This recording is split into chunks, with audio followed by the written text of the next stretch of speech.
Hello बच्चों, कैसे हो आप सब? तो पवन फ्रॉम महाराष्ट्र, इन्होंने मेरे को 2-3 मैसेज किए हुए हैं अलग-अलग प्लेटफ़ॉर्म पे।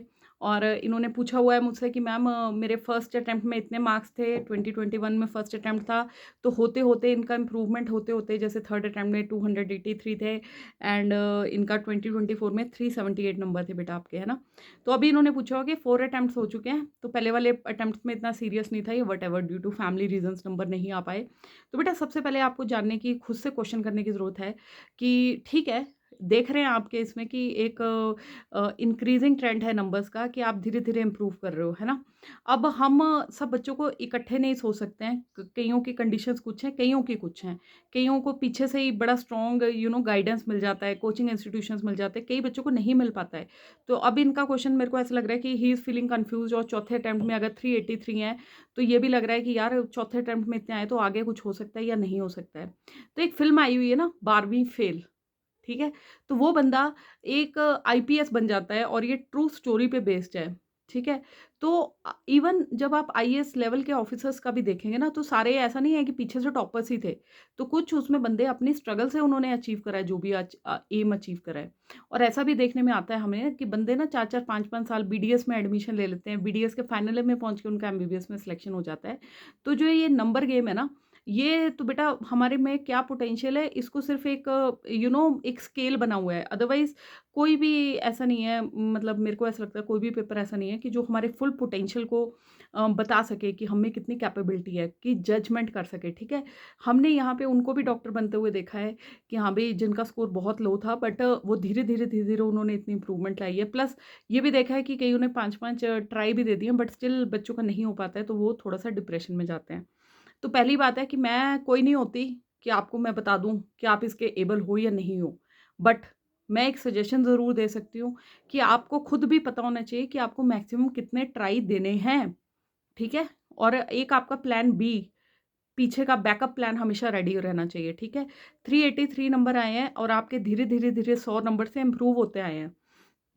ऐसा नहीं है, ऐसा कहीं पे भी नहीं लिखा कि हाँ, भी 300 नंबर वाला बच्चा 650 नंबर नहीं ला सकता, कहीं भी नहीं लिखा, किसी भी किताब में नहीं लिखा है। वो सब पोटेंशियल आपके अंदर छुपा है और वो मेरे से बेटर जज आप खुद हैं। आपको खुद पता है कि आप कितना पढ़ सकते हो, आपकी कहाँ-कहाँ कमियाँ हैं, आपको खुद पता है। मेरे जैसे आपको बहुत सारे मिल जाएँगे कि हाँ, भई स्ट्रैटेजीज़ बना दो, ये बना दो, वो बना दो। वो ब देखो whatever works best for you, वो चीज़ आपको देखनी है। आपको खुद आपका पोटेंशियल पता है कि भैया हाँ, भई अगर मेरे को ये वाला ग्राफ इतना दिख रहा है, 4 अटेम्प्ट्स मैं दे चुका हूँ, मेरे को 2 अटेम्प्ट्स में और दे सकता हूँ कि जो मेरी मानसिक स्थिति मुझे अलाउ करती है। तो यू शुड टेक। अगर आपको खुद लगता है कि नहीं यार बस हो गई, अब नहीं मेरे से होगा, अब इससे ज़्यादा मैं नहीं पढ़ सकता हूँ, तो उस केस में आप अपनी स्ट्रीम चेंज कर लीजिए। उसमें कुछ और ऐसा करिए कि जिसमें आपका खुद का इंटरेस्ट होता हो।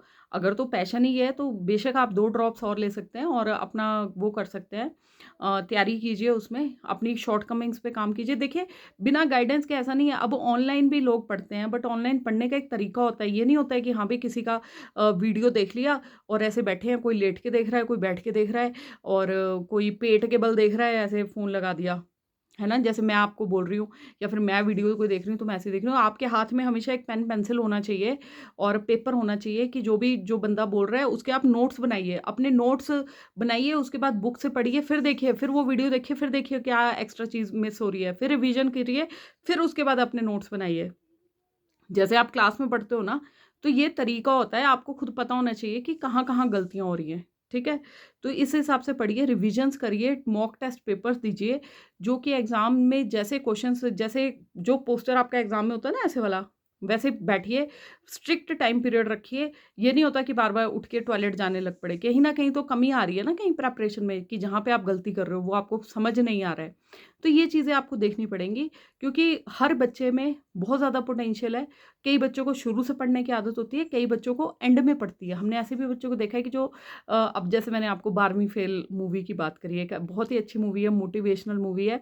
बट वही चीज़ है कि हमें कुछ लोग लाइफ़ में मोटिवेशन ले लेते हैं और कुछ लोग हम कई बार इतने डिप्रेशन में होते हैं या फिर हमें गाइडेंस नहीं मिल पाती कि हम उस अंधे कुएँ में खिंचते चले जाते हैं। तो वो सब हमारे थॉट्स पे डिपेंड करता है बट मेरा ये मानना है कि हमें at the end of the day खुद पता होता है कि हम कितने पानी में हैं, है ना? सच्चाई हमें पता होती है।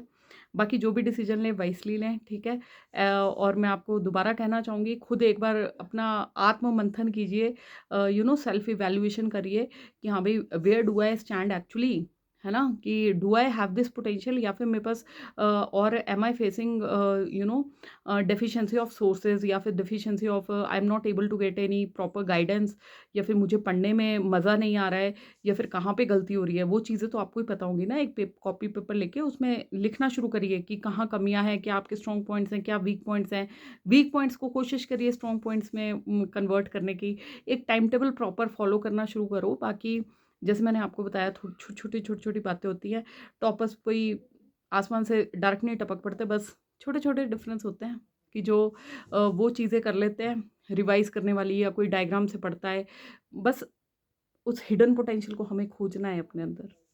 बाकी भगवान सबका भला करे। हर हर महादेव, जय श्री राम, गुड लक बच्चों।